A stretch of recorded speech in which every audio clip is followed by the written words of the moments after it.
Hello everyone, welcome to civil वाला daily current affairs.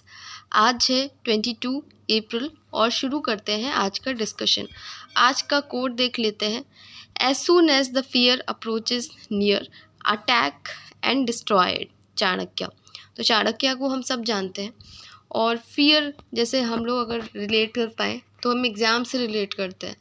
जैसे हमें टेस्ट से डर लगता है ना, मॉक टेस्ट लगाने में डर लगता है तो और आंसर्स लिखने में डर लगता है।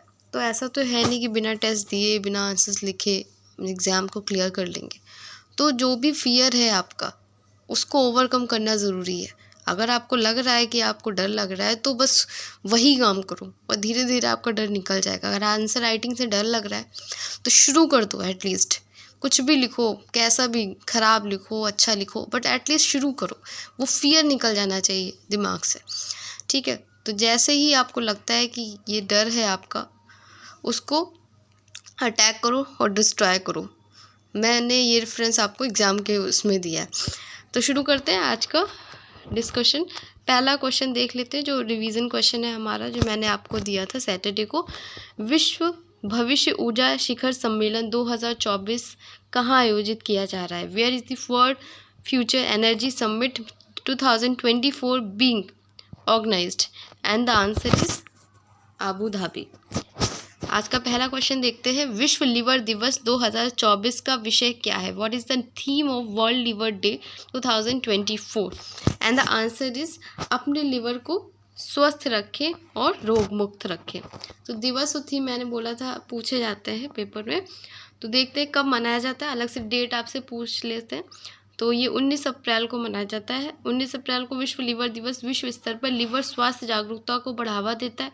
इस वर्ष की थीम अपने लिवर को स्वस्थ और रोग मुक्त रखें, अपना निवारक उपायों और नियमित जांच प्रणाली पर प्रकाश डालती है। इस पहल का उद्देश्य लिवर से संबंधित विकारों के बारे में शिक्षित करना, जीवन शैली में बदलाव को प्रोत्साहित करना और प्रभावित व्यक्तियों का समर्थन करना है।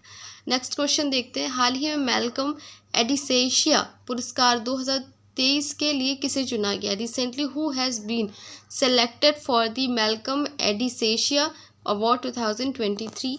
And the answer is Utsa Patnaik. देख लेते हैं, ये है उत्साह पटनायक। और एक्सप्लेनेशन देखते हैं। प्रसिद्ध अर्थशास्त्री उत्साह पटनायक को 2023 का मैल्कम एडिसेशिया पुरस्कार मिला है। ये सम्मान मैल्कम और एलिजाबेथ एडिसेशिया ट्रस्ट द्वारा प्रतिवर्ष दिया जाता है। राष्ट्रीय स्तर की जूरी द्वारा चयनित ये पुरस्कार विकास अध्ययन में असाधारण योगदान को स्वीकार करता है। इसमें एक प्रशस्ति पत्र और रुपए शामिल है। 2 लाख का नगद पुरस्कार। इस पुरस्कार के नाम मैल्कम एडिसेशिया एक भारतीय विकास अर्थशास्त्री और शिक्षक थे। तो आजकल के क्वेश्चंस में आपसे पूछे तो जा रहे हैं कि किसको क्या अवार्ड मिला, लेकिन अब चीज़ें थोड़ी सी डिफ़िकल्ट बनाने के लिए स्टेटमेंट में पूछी जा रही हैं। तो जैसे ये जो लाइन इसमें यहाँ लिखी हुई है कि भारतीय विकास अर्थशास्त्री थे और शिक्षक थे, तो आपको उस समय शायद नहीं लगेगा कि ये तो नाम ही विदेशी टाइप का लग रहा है। तो अगर ऐसा स्टेटमेंट लिखा होगा तो सही हो जाएगा। इनके प्रभावशाली काम के लिए ये 1976 में उन्हें पद्म भूषण से सम्मानित किया गया। तो ये अलग से भी पूछ लेते हैं किस ईयर में पद्म भूषण से सम्मानित किया गया था, जिनके नाम पे ये पुरस्कार है। नेक्स्ट क्वेश्चन है। हाल ही में खबरों में रही लक्ष्मण तीर्थ नदी किस नदी की सहायक नदी है? तो Lakshman Tirtha river recently seen in news is a tributary of which river? And the answer is Kaveri. तो कावेरी रिवर की ट्रिब्यूटरी है लक्ष्मण तीर्थ। भीषण सूखे और भीषण गर्मी के कारण कर्नाटक की कावेरी की सहायक नदी लक्ष्मण तीर्थ पूरी तरह सूख गई है। ब्रह्मगिरी पहाड़ियों से निकलकर यह कृष्ण राजा सागर झील में कावेरी नदी में विलय होने से पहले पूर्व की ओर बहती है। प्रसिद्ध लक्ष्मण तीर्थ झरना या इरुपु झरना केरल की सीमा के पास इसके रास्ते को सुशोभित करता है। ताला कावेरी से निकलने वाली कावेरी नदी हिंदुओं की पवित्र नदी है और तमिलनाडु के पूमपुहार में बंगाल की खाड़ी में गिरती है। तो ये आपका जो ड्रेनेज सिस्टम वाला टॉपिक है उससे इम्पोर्टेंट है। तो आप जहाँ से निकलती हैं, जैसे हमारी कावेरी नदी है, गंगा नदी है, ठीक है, तो आप ये एक बार स्टैटिक में देख लीजिएगा या ये चैप्टर पढ़ लीजिएगा। Dragon fly rotorcraft mission जो हाल ही में समाचारों में देखा गया किस अंतरिक्ष संगठन से संबंधित है? Dragonfly rotorcraft mission recently seen in news is associated with which space organisation?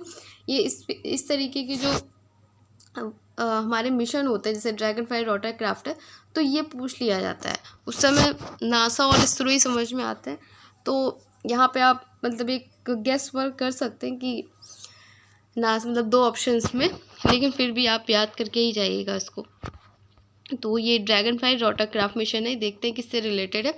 NASA ने $3.35 बिलियन के बजट के साथ शनि चंद्रमा के टाइटन, ठीक है, तो ये किससे रिलेटेड है? शनि के चंद्रमा का नाम जो टाइटन है उसके लिए है, और जो जुलाई 2028 में लॉन्च होगा। ठीक है, यह डुअल क्वाड कॉप्टर है जो रेडियो आइसोटोप पावर सिस्टम के साथ मुख्य रूप से चंद्रमा की सतह पर विभिन्न स्थानों की खोज कर रहा है। 2034 में आने का कार्यक्रम ने पृथ्वी की प्रारंभिक स्थितियों से मिलती जुलती प्रीबायोटिक रासायनिक प्रक्रियाओं की खोज करेगा कि यह किसी अन्य ग्रह पिंड पर नासा का पहला वैज्ञानिक यान है। टाइटन शनि का सबसे, ये तो पता ही होगा आपको, टाइटन शनि का सबसे बड़ा चंद्रमा है और पृथ्वी जैसा तरल चक्र और घने वातावरण का दावा करता है। नेक्स्ट क्वेश्चन है, भारतीय नौसेना के अगले प्रमुख के रूप में किसे नियुक्त किया गया है? Who has been appointed as the next chief of Indian navy? And the answer is Dinesh Kumar Tripathi. Vice admiral Dinesh K Tripathi को नौसेना स्टाफ के अगले प्रमुख के रूप में नियुक्त किया गया है। वे 30 अप्रैल 2024 को कार्यभार संभालेंगे। वर्तमान नौसेना प्रमुख एडमिरल आर हरि कुमार सेवा से रिटायर होने वाले त्रिपाठी वर्तमान में नौसेना स्टाफ के उप प्रमुख के रूप में कार्यरत हैं। तो इन्हें क्या बनाया गया है? ये नौसेना के अगले प्रमुख होंगे। कौन? दिनेश कुमार त्रिपाठी। नेक्स्ट क्वेश्चन है, हाल ही में Bharat BrahMos supersonic cruise missile की आपूर्ति किस देश को कर रहा है? Recently India is supplying BrahMos supersonic cruise missile to which country? And the answer is Philippines. Philippines को India's BrahMos gets first foreign customer हो। फर्स्ट फॉरेन कस्टमर कौन सा है? फिलीपींस है। हाल ही में $375 मिलियन के समझौते के तहत भारत ने दक्षिण पूर्वी एशियाई देश फिलीपींस को ब्रह्मोस सुपरसोनिक क्रूज मिसाइल के पहले बैच की आपूर्ति की। फिलीपींस ने भारत के साथ जनवरी 2022 में डील की थी। ब्रह्मोस सुपरसोनिक क्रूज मिसाइलें 2.8 मैक या ध्वनि की गति से लगभग 3 गुना अधिक से फायर होती हैं। नेक्स्ट क्वेश्चन है, स्काई ट्रैक्स अवार्ड 2024 में बेस्ट एयरपोर्ट का अवार्ड किसे मिला है? And the answer is Hamad अंतर्राष्ट्रीय हवाई अड्डा दोहा। तो Hamad International Airport named world best airport 2024 at Skytrax world airport awards. Doha के हमाद अंतर्राष्ट्रीय हवाई अड्डा Skytrax world airport awards में बेस्ट एयरपोर्ट का अवार्ड अपने नाम किया। हमाद एयरपोर्ट ने 12 बार के चैंपियन सिंगापुर हवाई अड्डे को पछाड़कर यह अवार्ड अपने नाम किया है। साथ ही लगातार दूसरी बार खरीदारी के लिए बेस्ट एयरपोर्ट का अवार्ड भी जीता। भारत का Delhi airport best airport list में 36 नंबर पे है। ठीक है, तो ये स्टेटमेंट में पूछ सकते हैं चीज़ें, तो आप याद रखिएगा। आईपीएल के इतिहास में 250 मैच खेलने वाले दूसरे खिलाड़ी कौन बने हैं? तो ये है हमारा रोहित शर्मा। तो देखते हैं, मुंबई इंडियंस के सलामी बल्लेबाज Rohit Sharma Indian Premier League IPL के इतिहास में 250 मैच खेलने वाले दूसरे खिलाड़ी बन गए हैं। एमएस धोनी आईपीएल में 250 मैच खेलने वाले पहले क्रिकेटर बने। इस लिस्ट में दिनेश कार्तिक तीसरे स्थान पर है। तो ये तीनों लोग ही आप याद रखिएगा। फर्स्ट नंबर पे कौन है? धोनी है। दूसरे नंबर पे कौन है? रोहित शर्मा। और तीसरे नंबर पे दिनेश कार्तिक आपसे पूछा जा सकता है। नेक्स्ट क्वेश्चन है, और आज का लास्ट क्वेश्चन भी, ब्लैक होल तारों की तुलना में अधिक प्रकाश उत्सर्जित करते हैं। ब्लैक होल तब बनते हैं जब किसी तारे का परमाणु संलयन होता है। ब्लैक होल का पलायन वेग प्रकाश की गति से अधिक होता है। Consider the following statement, black holes emit more light than stars. Black holes are formed when star undergoes nuclear fusion. The escape velocity of black hole exceeds the speed of light. How many of the statements are correct? तो केवल दूसरा statement जो है वो हमारा सही है कि ब्लैक होल तब बनते हैं जब किसी तारे का परमाणु संलयन होता है। And the answer is B, केवल 2।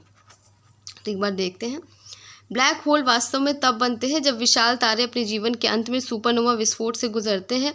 यह एक विशाल तारा अपने परमाणु ईंधन से जलता है और अंततः परमाणु संलयन के लिए ईंधन समाप्त हो जाता है। परमाणु संलयन एक तारे के जीवन में ऊर्जा प्रदान करके एक भूमिका निभाता है जो उसे चमकता रखता है। ब्लैक होल का निर्माण बड़े सितारों के परमाणु ईंधन समाप्त होने के बाद होता है।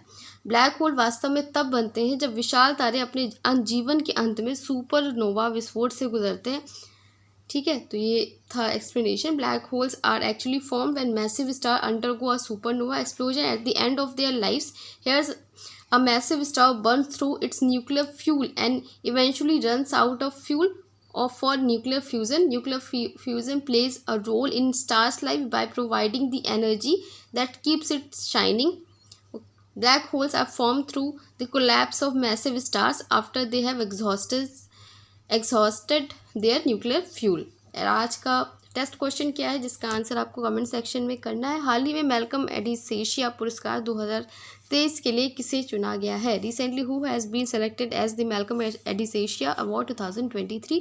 इसका आंसर आप कमेंट सेक्शन में करेंगे। और जो PDF है इसका वो हमारे टेलीग्राम चैनल पे मिल जाता है शाम को, तो वहाँ से आप PDF डाउनलोड करके भी इसको रिवाइज कर सकते हैं। थैंक यू, धन्यवाद।